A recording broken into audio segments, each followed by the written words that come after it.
और चलिए इस बीच आपको सुनवाते हैं केंद्रीय गृह मंत्री अमित शाह बोल रहे हैं। 14 अप्रैल को राष्ट्रीय समरसता दिन घोषित किया। 26 नवंबर को संविधान दिन घोषित किया। इसके साथ साथ मऊ में अंबेडकर जी के जन्म स्थान पर शिक्षा भूमि बनाया। लंदन में भी उनका स्मारक बनाया। नागपुर में दीक्षा भूमि बनाया।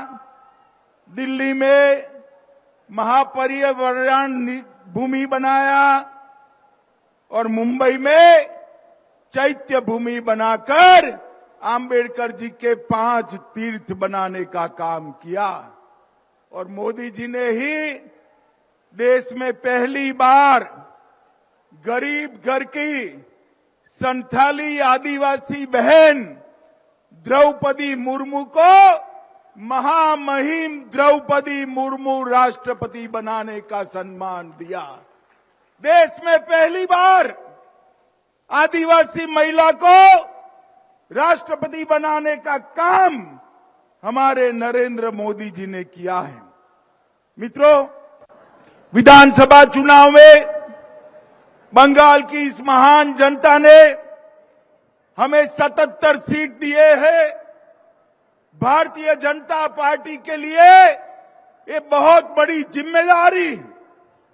बंगाल की विधानसभा में हमारे विधायकों के साथ हमारे नेता शुभेंदु अधिकारी जी ये दीदी की दादागिरी के सामने 2-2 हाथ कर लड़ने का काम कर रहे हैं।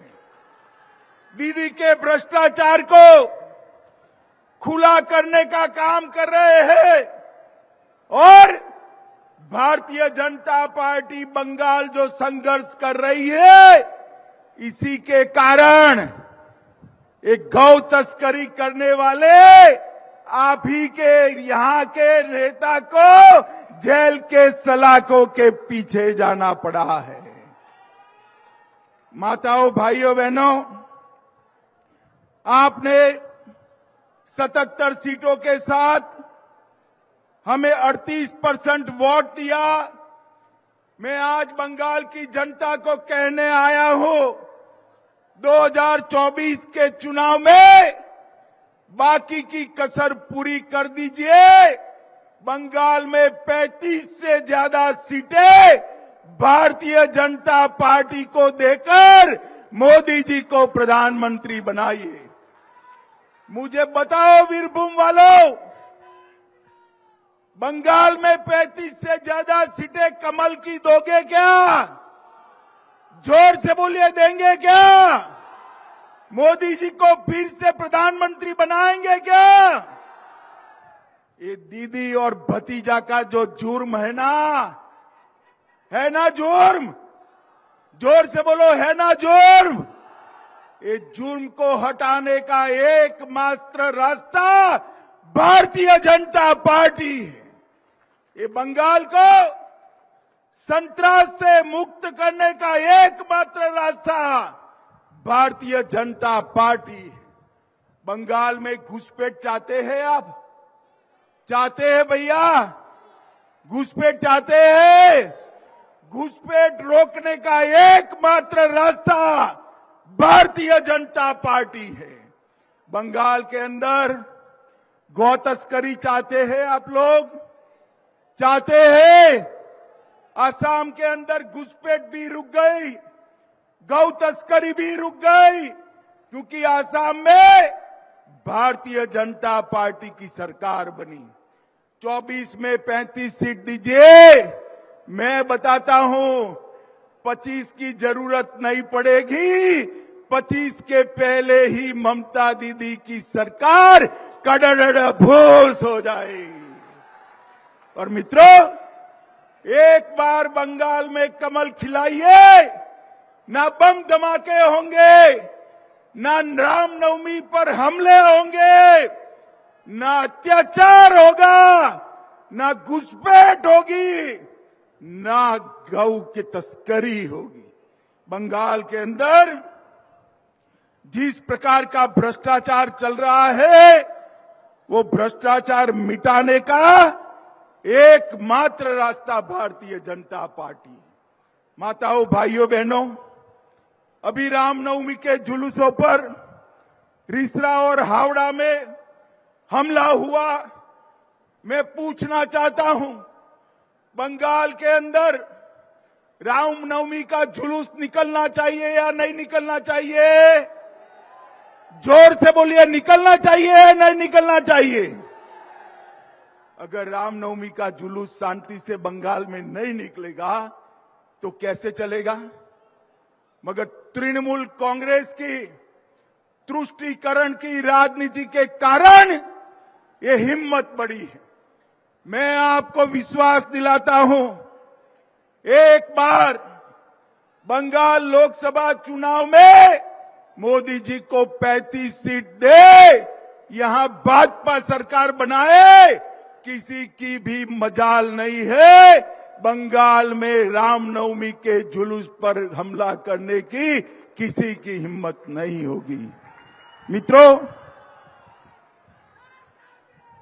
मित्रों, दीदी के शासन में बंगाल बम धमाकों का सेंटर बन चुका है। अभी अभी एनआईए ने बीरभूम में 80,000 से ज्यादा डिटोनेटर और 27,000 किलो एमोनियम नाइट्रेट जब्त किया। अगर एनआईए ने न पकड़ा होता तो कितने लोगों की जान बम धमाकों में जाती कोई नहीं गिन सकता। मित्रों, जिस बीरभूम में आजादी के आंदोलन में बहुत बड़ा योगदान दिया, उस बीरभूम को आतंक का सेंटर बनाने का काम ममता बनर्जी की तृणमूल कांग्रेस ने किया है। मोदी जी ने पूरे देश के अंदर जातिवाद और परिवारवाद को समाप्त कर दिया है। ममता बनर्जी दीदी ये बंगाल की गरीब जनता के लिए काम नहीं करती। उनका लक्ष्य बंगाल की जनता का कल्याण नहीं है।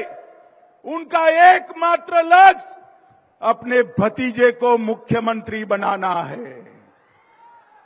बंगाल के गरीब की इनको चिंता नहीं है। मोदी जी जो योजनाएं भेज रहे हैं, वो योजनाओं को नीचे पहुंचाने नहीं देती है। रोजगारी 3 लाख नौकरियां देने का वादा किया था। ममता दीदी हिसाब लाइए, क्या हुआ? आपने युवाओं को भत्ता देने का वादा किया था। ममता दीदी, बंगाल का युवा हिसाब मांग रहा है, क्या हुआ? आपने तो जो भर्ती होती थी उसमें भी इतना घोटाला किया कि 2 ट्रक भरकर ईडी को रुपया ले जाना पड़ा। 2 ट्रक भरकर 21-21 करोड़ रुपया इनके मंत्रियों के घर से मिलता है। अरे शर्म करो, शर्म करो तृणमूल वालों। एक बंगाल की गरीब युवाओं का पैसा है। बंगाल के युवाओं को नौकरी में भ्रष्टाचार कर कर अपने बंगले बना रहे हो, और जब मोदी जी जेल में डालते हैं तो कहते हैं अत्याचार हुआ है। अरे मुझे बताओ बीरभूम वालों, जिनके घर से 21 करोड़ रुपया कैश मिले, उनको जेल में डालना चाहिए या नहीं डालना चाहिए? जोर से बोलो, डालना चाहिए या नहीं डालना चाहिए? अरे ममता दीदी, आप और आपका भतीजा जो करना है कर लीजिए। भ्रष्टाचार के खिलाफ ये लड़ाई नहीं रुकने वाली है। हम भ्रष्टाचार को समाप्त कर रहेंगे। नौकरियों पर बंगाल के युवा का अधिकार है। बंगाल के युवा को नौकरी देने के लिए आप भ्रष्टाचार नहीं कर सकती हो। मित्रों, मैं ममता दीदी को पूछना चाहता हूं, इतने साल से आप बंगाल में मुख्यमंत्री है, आपने बंगाल की जनता के लिए क्या किया? मोदी जी ने 2.5 साल से बंगाल के हर घर में, हर गरीब के घर में प्रति व्यक्ति प्रति माह 5 किलो चावल फ्री ऑफ कॉस्ट भेजने का काम किया है। माताओं, भाइयों, बहनों, मोदी जी जो चावल भेजते हैं, ममता दीदी ठेले के ऊपर अपना नाम लगाने का काम करती है, फोटो लगाने का काम। अरे ममता दीदी, मुफ्त में काहे को फोटो लगाती हो? मोदी जी 5 किलो भेजते हैं और 5 किलो दे देती और फोटो लगाती तो बंगाल वालों को 10 किलो चावल मिल जाता। माताओं, भाइयों, बहनों, 8 करोड़ देश में 8 करोड़ गरीबों के घर में पीने का पानी मोदी जी ने भेजा है और अकेले बंगाल में 57 लाख गरीबों के घर में शुद्ध पीने का पानी नल से भेजने का काम भारतीय जनता पार्टी के नेता और हमारे प्रधानमंत्री नरेंद्र मोदी जी ने दिया है।